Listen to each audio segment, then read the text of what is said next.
নবী করিম সাল্লাল্লাহু আলাইহি ওয়াসাল্লাম কিভাবে আমাদের সতর্ক করেছেন এবং কিভাবে আমরা নিজেদের বাঁচাতে পারি। চলুন শুরু করি। গীবাত কি? কোনো ব্যক্তির অনুপস্থিতিতে তার এমন দোষ ত্রুটি বর্ণনা করা যা শুনলে সে অসন্তুষ্ট হয়, তাকে শরিয়াতের পরিভাষায় গীবাত বলে।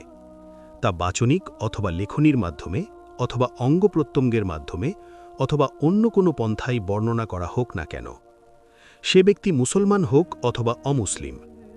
যদি এমন দোষ বর্ণনা করা হয় যা সংশ্লিষ্ট ব্যক্তির মধ্যে নেই, তবে তা মিথ্যা অপবাদ হিসাবে গণ্য হবে। কোরআনের ভাষায় যাকে বলা হয় বুহতান। এই প্রসঙ্গে মহানবী সাল্লাল্লাহু আলাইহি ওয়াসাল্লাম ও আল্লাহ সুবহানাহু ওয়া তাআলা কোরআনুল করিম কি বলেছেন, সব আলোচনা করব ইনশাআল্লাহ। একদা মহানবী সাল্লাল্লাহু আলাইহি ওয়াসাল্লাম বলেন, আল গাইবাতু আন তাযকুরা মারআকা বিমা ফিহ। গীবাত এই যে তুমি অপর ব্যক্তির এমন দোষ ত্রুটি বর্ণনা করছো যা প্রকৃতই তার মধ্যে রয়েছে। সাহাবাগণ বলেন, হে আল্লাহর রসূল, আমরা তো মনে করতাম যে কারো মধ্যে যে দোষ নাই তার সাথে সেই দোষ সংশ্লিষ্ট করে বর্ণনা করাই হচ্ছে গীবাত। তিনি বলেন, এটা তো মিথ্যা অপবাদ।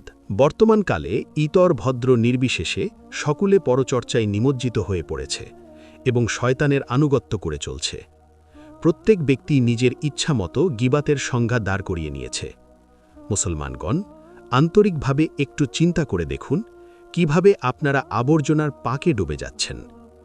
কোনো লোক বলে যে কারো এমন কোনো দুর্নাম বর্ণনা করাকে গীবাত বলা হয় যা সামনে বলা সম্ভব নয়, অতএব সামনে বলা যায় এমন কোনো দুর্নাম গাইলে তা গীবাত হবে না।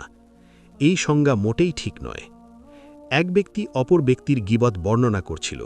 আমি বাধা দিয়ে বললাম, কেন অন্যের দোষচর্চা করছ?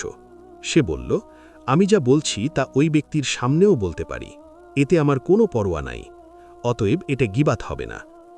যেসব হাদিস উল্লেখ করা হয়েছে তার থেকে পরিষ্কার জানা যায় যে কারো সামনে বলার মতো দোষ হোক অথবা সামনে বলার মতো দোষ না হোক, উভয় প্রকার দোষের চর্চা করাই গীবাত। কিছু লোক বলে যে কারো মধ্যে যে দোষ নাই তা তার প্রতি আরোপ করাকে মিথ্যা অপবাদ বলে, কিন্তু কারো সত্যিকার দোষ বর্ণনা করলে তা গীবাত হবে না।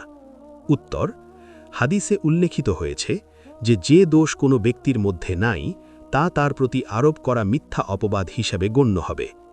অতএব উপরোক্ত কথা যারা বলে তারা প্রকারান্তরে মহানবী সাল্লাল্লাহু আলাইহি ওয়াসাল্লামের প্রতি মিথ্যা আরোপ করে। গীবাতের আরও ডিটেলস জানার জন্য আমাদের অফিসিয়াল ইউটিউব চ্যানেল প্রবেশ করুন আর কোরআন ও হাদিসের ভিত্তিতে বিস্তারিত আলোচনাটি দেখুন।